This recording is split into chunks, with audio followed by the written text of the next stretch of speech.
ಒಂದು ಕಾನೂನು ಕೂಡ ಈಗ ನಾವೆಲ್ಲ ಸೇರಬೇಕು ಅವಶ್ಯಕತೆ ಇದೆ ಅನ್ನೋದು ಮಾತಾಡ್ತಾರೆ. ಎಲ್ಲರಿಗೂ ಗೊತ್ತಿದೆ, ಎಲ್ಲರೂ ವಕೀಲರೆ 1 ಲಕ್ಷಕ್ಕೂ ಹೆಚ್ಚು ಕಾನೂನುಗಳಿದೆ. ಈ 1 ಲಕ್ಷಕ್ಕೂ ಹೆಚ್ಚು ಕಾನೂನುಗಳನ್ನ high court, supreme court, district court, magistrate court ಬರ್ತಾ ಇದೆ. ಒಂದು ಜುಡಿಷಿಯಲ್ ಆಫೀಸರ್ಸ್ ಅಂದರೆ supreme court, chief justice, high court, district courts ಇದೆಲ್ಲ ಬರ್ತಾ ಇದೆ. Designated seniors, advocate generals, solicitor generals, additional advocate generals, ಇದೆಲ್ಲ ಪೋಸ್ಟ್ಗಳು, ಸೀನಿಯರ್ ಅಡ್ವೊಕೇಟ್ಸ್ ಇದೆಲ್ಲ ಕೂಡ ಬರ್ತಾ ಇದೆ. ಬಟ್ ನಾವು 70 ವರ್ಷ ಚರಿತ್ರೆ ನೋಡಿದ್ರೆ ಕೆಲವರು ಲಿಫ್ಟಲ್ಲಿ ಹೋಗಿ ಅದನ್ನ ಟಚ್ ಮಾಡಿಬಿಡ್ತಾರೆ. ಲಿಫ್ಟ್ ಸಿಗ್ಬಿಡುತ್ತೆ. ಲಿಫ್ಟ್ ಇರೋರು ಸುಪ್ರೀಂ ಕೋರ್ಟ್ ಚೀಫ್ ಜಸ್ಟಿಸ್ ಆಗ್ತಾರೆ, ಎಕ್ಸೆಪ್ಟ್ KG ಬಾಲಕೃಷ್ಣ. ಆ ಲಿಫ್ಟ್ ಯಾರಿಗೂ ಕೂಡ ಸಿಗಲಿಲ್ಲ. ಓನ್ಲಿ 1 ಜಡ್ಜ್ ಇನ್ ಸುಪ್ರೀಂ. ಎಲ್ಲರೂ ಕೂಡ ಯಾರು ಆಗಿದ್ದಾರೆ, ಜಾತಿ ಹೆಸರು ನಾನು ಹೇಳೋಕೆ ಇಷ್ಟಪಡೋಲ್ಲ, ಯಾರಾಗಿದ್ದಾರೆ ನೋಡಿ ಎಲ್ಲರಿಗೂ ಗೊತ್ತಿದೆ. ಈಗ ಕೂಡ ಸುಪ್ರೀಂ ಕೋರ್ಟಲ್ಲಿ ಎಷ್ಟು ಜನ ಅವರಿದ್ದಾರೆ, ಎಷ್ಟು ಜನ ಯಾರಿದ್ದಾರೆ ಅನ್ನೋದು ಕೂಡ ಗೊತ್ತಿದೆ. ಅಡ್ವೊಕೇಟ್ ಜನರಲ್ಗಳು ನನ್ನವರಿಗೆ ಜೂನಿಯರ್ ಆಗಿರ್ತಾರೆ, ಹಿಂಗೆ ಓಡಾಡ್ತಿರ್ತಾರೆ, ಸಡನ್ ಆಗಿ ನೋಡಿದ್ರೆ ಅಡ್ವೊಕೇಟ್ ಜನರಲ್ ಆಗಿರ್ತಾರೆ, ಅಂದರೆ ಡೆಸಿಗ್ನೇಟೆಡ್ ಸೀನಿಯರ್ಗಳು ಆಗ್ಬಿಟ್ಟಿರ್ತಾರೆ. Junior is senior advocate. ಇದು ಲಿಫ್ಟ್ ಅಲ್ಲಿ ಹೋಗ್ತಾ ಇದ್ದಾರೆ. ಇದು ಒಂದು ವಿಷಯ. ಇನ್ನೊಂದು ಜುಡಿಷಿಯರಿ ಸೆಲೆಕ್ಷನ್. ನಮ್ಮ ಪಟಾಪಟ್ ಕರೆಕ್ಟ್ ಆಗಿ ಹೇಳಿದ್ರು, ಹೆಂಗ್ ಸೆಲೆಕ್ಟ್ ಆಗ್ತಾ ಇದ್ದಾರೆ, ಯಾವ ಸಂಘದಿಂದ, ಯಾವ ಸಮಾಜದಿಂದ district sessions court judges select ಆಗಿದ್ದಾರೆ ಅನ್ನೋದು ಕೂಡ ನಮ್ಗೆ ಗೊತ್ತಿದೆ. ಯಾವ ಸಮಾಜದಿಂದ, ಯಾವ ಸಂಘದಿಂದ ಹೈಕೋರ್ಟ್ ಜಡ್ಜಸ್ ಸೆಲೆಕ್ಟ್ ಆಗಿದ್ದಾರೆ ಅನ್ನೋದು ಕೂಡ ಗೊತ್ತಿದೆ. ಕಂಪ್ಲೀಟ್ ಪವರ್ ಅವ್ರ ಕಡೆ ಇದೆ. ಇನ್ನೊಂದು ಭಾರಿ ನೋವಾಗಿದ್ದು ಎಲೆಕ್ಷನ್. ಈಗ ಚೀಫ್ ಜಸ್ಟಿಸಸ್ ಅವರೇ, ಜಡ್ಜಸ್ಸು ಅವರೇ, advocate general, attorney general, solicitor general, SPPಗಳು, ಗೌರ್ಮೆಂಟ್ ಎಲ್ಲ ಅವರೇ, ಅಸೋಸಿಯೇಷನ್ ಕೂಡ ಅವರೇ, ಪ್ರತಿಯೊಂದು. ಇದು ಭಾರಿ ನೋವಾಗ್ತಾ ಇದೆ. ಇದು ಒಂದು ವಿಷಯ.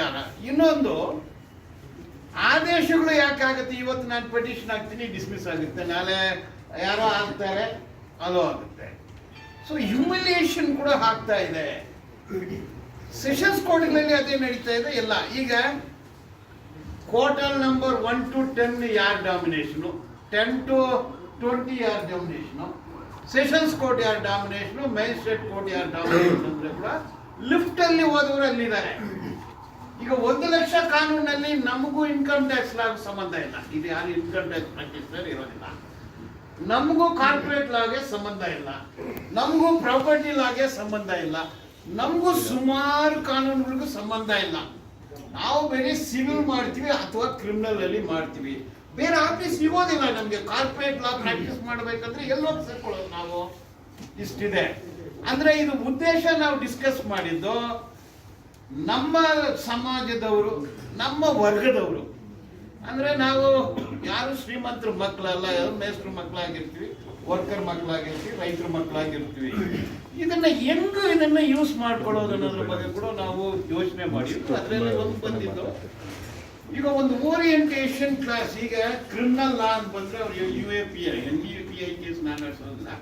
UAPI, NIA, ಈ ಬಂದೂಕು, ಬಾಂಬು, ಡಿಜಿಟಲ್ ಎವಿಡೆನ್ಸು ಇದೆಲ್ಲ ಕೂಡ ನಾವು ನಡೆಸ್ತೀವಿ. ಈಗ ಪ್ರತಿಯೊಂದು digital evidence, CCTV footage, email, internet protocol address, ಇದು ಕಂಪ್ಲೀಟ್ ಡಿಜಿಟಲೇ ಬಂದಿದೆ. ಅದರಲ್ಲಿ ಹೆಂಗ್ ಕೇಸ್ ನಡೆಸೋದು? ಇಲ್ಲ ಕ್ರಿಮಿನಲ್ ಕೇಸಲ್ಲಿ ಟ್ರಯಲ್ ಹೆಂಗ್ ನಡೆಸೋದು? ಈಗ ಕೋರ್ಟ್ಗಳಲ್ಲಿ ಹೋದ್ರೆ ವಾಲಂಟರಿ ಸ್ಟೇಟ್ಮೆಂಟ್ ಅಂತ ಒಂದು ಬರುತ್ತೆ, ಎಲ್ಲ ನೋಡಿರ್ತೀರ. Under what provision of law judge ಹೇಳ್ತಾರೆ, ವಾಲಂಟರಿ ಹೇಳ್ತಾರೆ, ಬಿಟ್ಬಿಡ್ರಿ. ಯಾವ ಕಾನೂನಿಂದ ಹೇಳ್ತಾರೆ, ಯಾವ ಜಡ್ಜ್ಮೆಂಟ್ ಇದೆ, ಅದು ಏನದು voluntary statement? In a cross examination the answer should be straight. ನಾವು ಒಂದು ಕೇಳಿದ್ರೆ ಅವನೊಂದು ಆನ್ಸರ್ ಕೊಡ್ತಾನೆ. How to tackle that?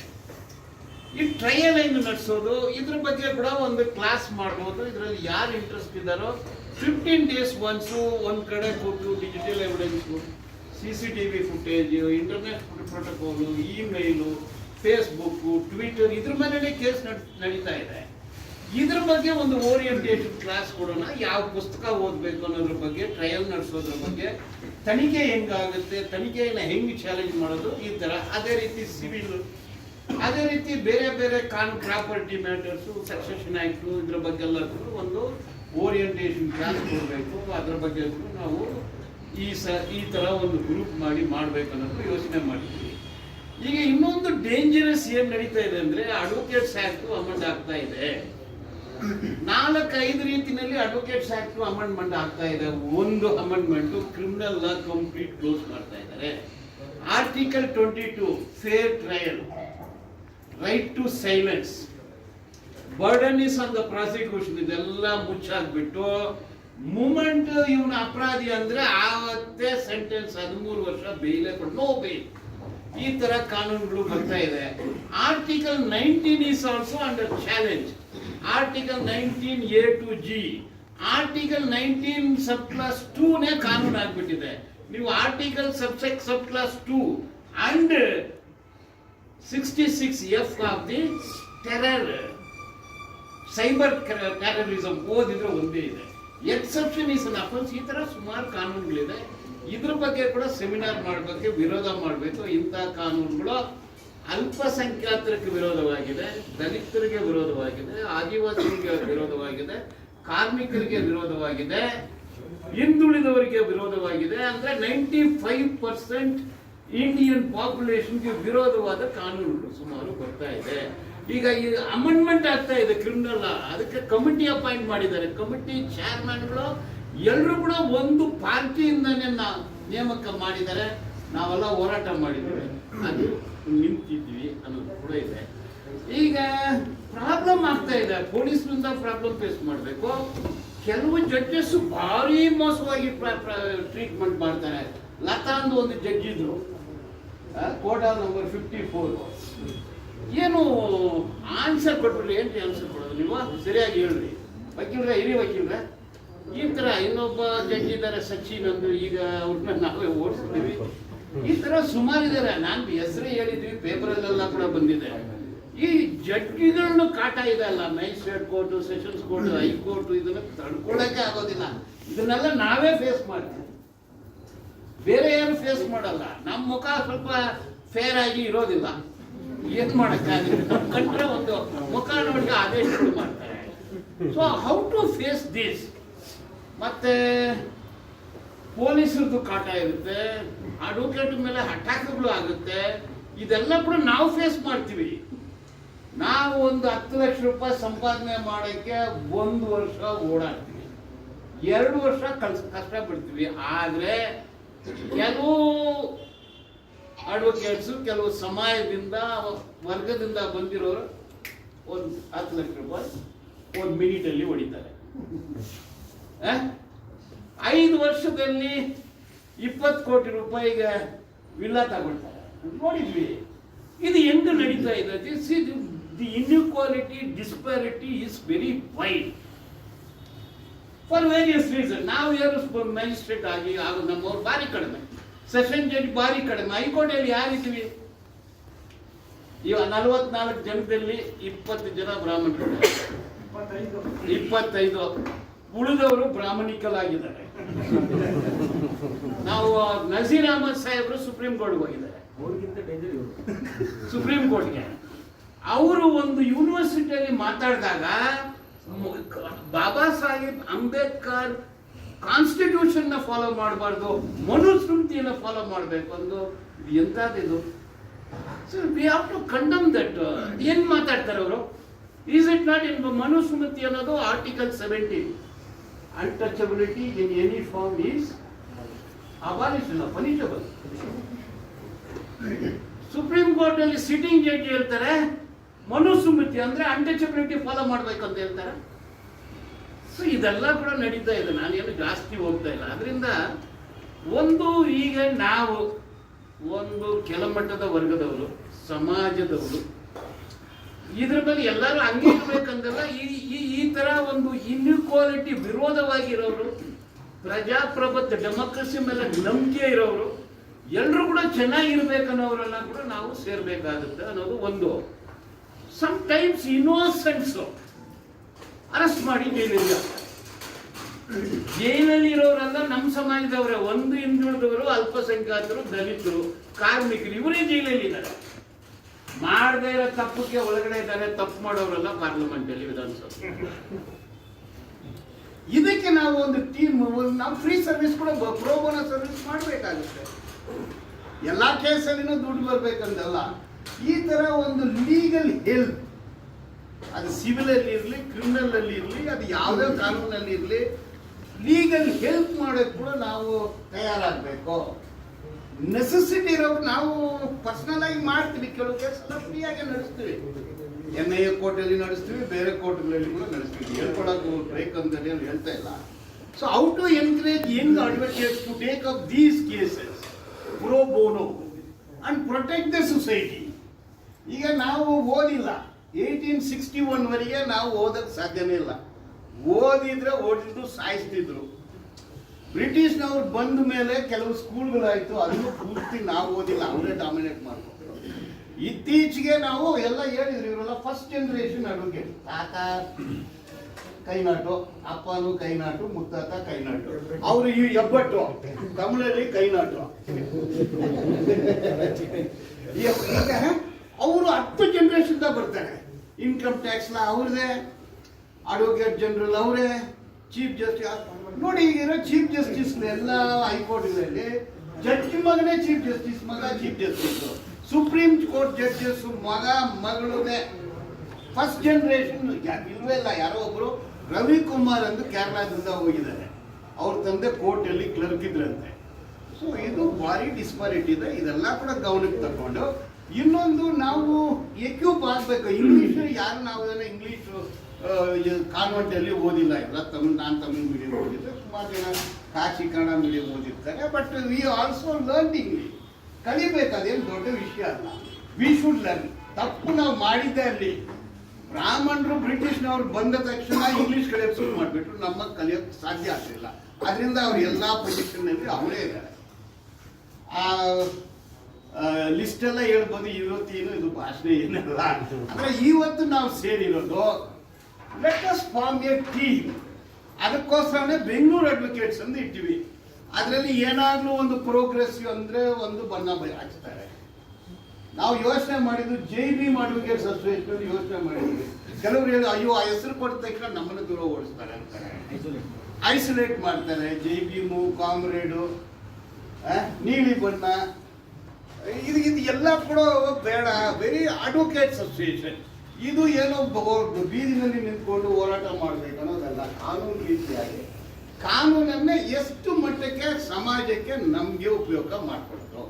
ಸಮಾಜಕ್ಕೆ ಕಾನೂನು ಉಪಯೋಗ ಮಾಡಬೇಕಂದ್ರೇನೋ ನಾವು ವಿ ಶುಡ್ ಬಿ ಎಕ್ಸ್ಪರ್ಟ್. ನಾವು ಒಂದು ರೆಸ್ಪೆಕ್ಟ್ಫುಲ್ ಲೈಫ್ ಲೀಡ್ ಮಾಡಬೇಕಂದ್ರೂ ವಿ ಶುಡ್ ಬಿ ಎಕ್ಸ್ಪರ್ಟ್. ಇದು ಎಲ್ಲರೂ ಮಾಡೋಕ್ಕೆ ಸಾಧ್ಯತೆ ಇದೆ. ನಾನು ತಮಿಳೇ ಓದಿದ್ದೆ, PUC ಹೋದ್ಮೇಲೆ ಇಂಗ್ಲಿಷ್ ನೋಡಿದ್ದು. ಅದು it is possible to have command over English language. That is not impossible. We should learn. ಕನ್ನಡನೂ ಕಲಿಬೇಕು, ತಮಿಳು ಕೂಡ ಕಲಿಬೇಕು. ಕರ್ನಾಟಕದಲ್ಲಿ ಇಂಗ್ಲಿಷು ಬೇಕು, ಕನ್ನಡ ಬೇಕು. ಎರಡು ಲ್ಯಾಂಗ್ವೇಜ್ ಇಲ್ಲ ಅಂದ್ರೆ ಪ್ರಾಕ್ಟೀಸ್ ಮಾಡೋಕ್ಕೆ ಸಾಧ್ಯತೆನೇ ಇಲ್ಲ. ಇಲ್ಲ, ಎಲ್ಲ ಪುಸ್ತಕ ಇಂಗ್ಲಿಷಲ್ಲಿದೆ. ಈಗ ಗಂಡು ಬಗ್ಗೆ ತಿಳ್ಕೋಬೇಕು, ಗಂಡು ಪುಸ್ತಕ ಎಲ್ಲ ಇಂಗ್ಲಿಷಲ್ಲಿದೆ. ಬುಲೆಟ್ ಲೋಡ್ ಮಾಡಿ ಓಡಿದ್ರೆ ಬುಲೆಟ್ ಅಂದ್ರೆ ಏನು, ಪೆಲ್ಲೆಟ್ ಅಂದ್ರೆ ಏನು, ರೈಫಲ್ ಅಂದ್ರೆ ಏನು, ಪಿಸ್ಟಲ್ ಅಂದ್ರೆ ಏನು, ರಿವಾಲ್ವರ್ ಅಂದ್ರೆ ಏನು, ಮಸಲ್ ಲೋಡಿಂಗ್ ಗನ್ ಅಂದ್ರೆ ಏನು, 11.12 ಬೋರ್ ಗನ್ ಅಂದ್ರೆ ಏನು, ಪೆಲ್ಲೆಟ್ ಎದಕ್ಕೆ ಯೂಸ್ ಮಾಡ್ತಾರೆ, ಬುಲೆಟ್ ಎದಕ್ಕೆ ಯೂಸ್ ಮಾಡ್ತಾರೆ. ಸುಮಾರು ಜನಕ್ಕೆ ಬುಲೆಟ್ ಪೆಲ್ಲೆಟ್ಗೆ ವ್ಯತ್ಯಾಸ ಗೊತ್ತಿರೋದಿಲ್ಲ. ಶೂಟ್ ಮಾಡಿದ್ರೆ ಎಂಟಿ ಕೇಸ್ ರಿವಾಲ್ವರ್ ಅಲ್ಲಿ ಬೀಳುತ್ತಾ, ಇಲ್ಲ ಪಿಸ್ತೂಲ್ ಅಲ್ಲಿ ಬೀಳುತ್ತಾ.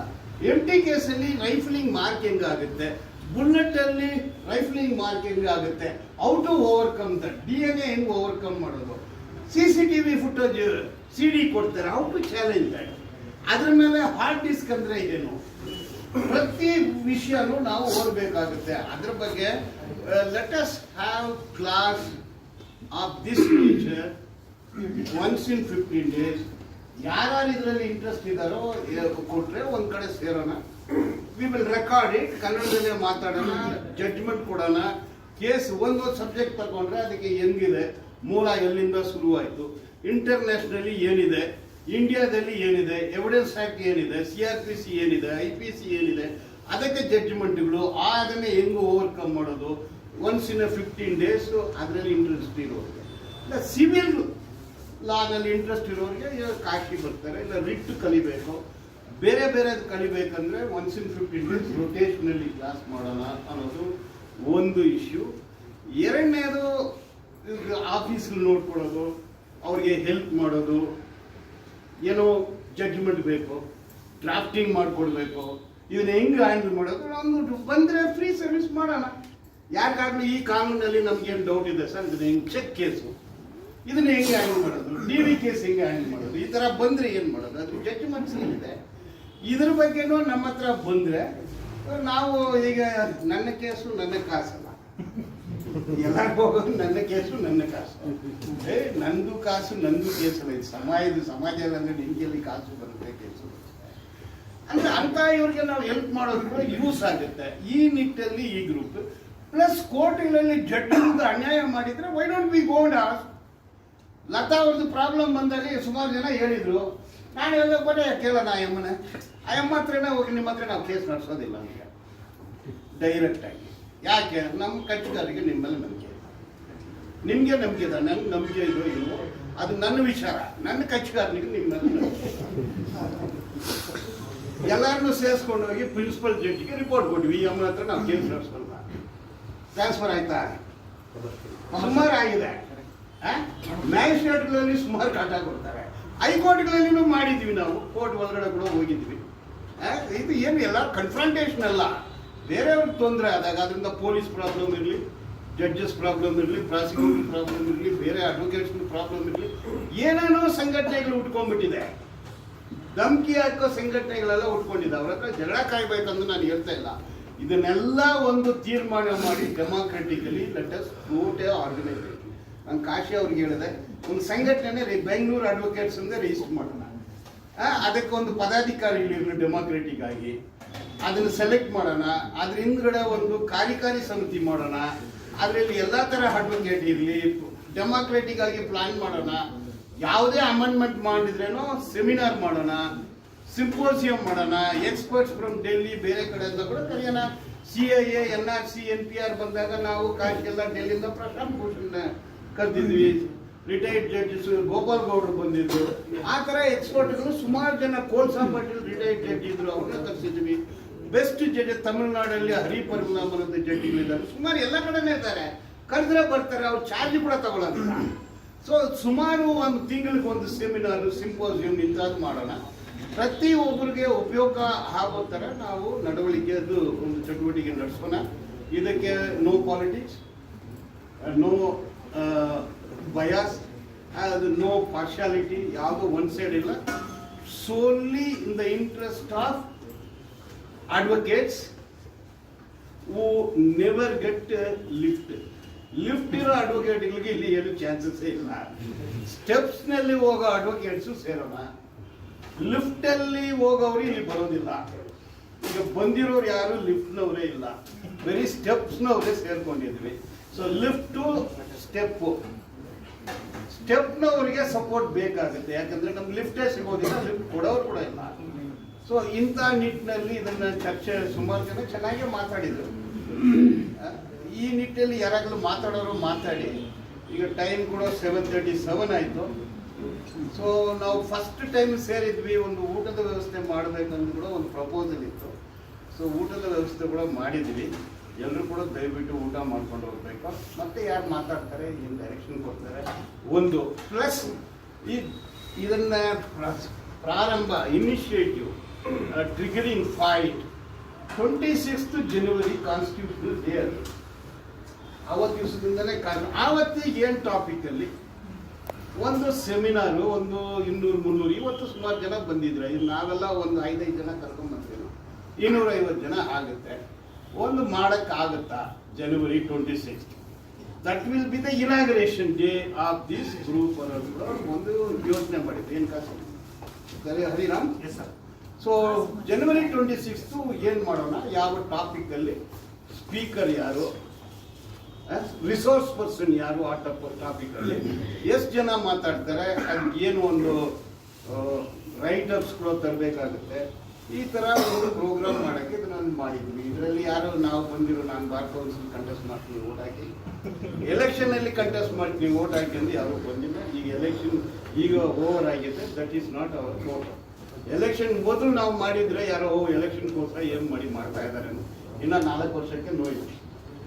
ಸೊ ಎಲೆಕ್ಷನ್ಗೂ ಬಾರ್ ಕೌನ್ಸಿಲ್ ಎಲೆಕ್ಷನ್ಗೂ ಇದಕ್ಕೂ ನಮ್ಮ ಮೀಟಿಂಗ್ಗೂ ಸಂಬಂಧ ಇಲ್ಲ. Purely it is our fundamental right as a citizen of this nation. It is we who have contributed for the last 3,000 years during independence. It is we who sacrificed our lives. It is we who fought against Britishers. The person who hold power, who go in a lift, they were not part and parcel of independence struggle. ಅಂತದವರಿಗೆ ಅಧಿಕಾರ ಬಂದ್ಬಿಟ್ಟಿದೆ. ಆದ್ರಿಂದ ನಾವು ಈಗಲೂ ಕೂಡ ಈ ಸಮಾಜವನ್ನು ದೇಶವನ್ನು ಕಟ್ಟೋರು ನಾವು. ಕಟ್ಟಡ ಕಟ್ಟಿದ್ದು ವಿಧಾನಸೌಧ ಕಟ್ಟಿದ್ದು ಹಾಕೋಬಂದು ಕಟ್ಟಿಲ್ಲ. ಇದು ನಮ್ಮ ತಂದೆ ತಾಯಿಗಳು ಅಣ್ಣ ತಮ್ಮ ಅಕ್ಕ ತಂಗಿರೆ, ಬೇರೆ ಅವರು ಕಟ್ಟೋದು ಆಗೋದಿಲ್ಲ. ಅಂಥದವ್ರು ಕೂಡ ನಾವು ಲೀಗಲ್ ಸಪೋರ್ಟ್ ಮಾಡಬೇಕು. ಅದು ಒಂದೇ ಉದ್ದೇಶ ಅಂತ ಹೇಳಿ ನಾನು ಸುಮಾರು ಟೈಮ್ ತಗೊಂಡಿದ್ದೀನಿ. ಇಷ್ಟಿಗೆ ಮುಗಿಸ್ತೀನಿ. Then we will discuss.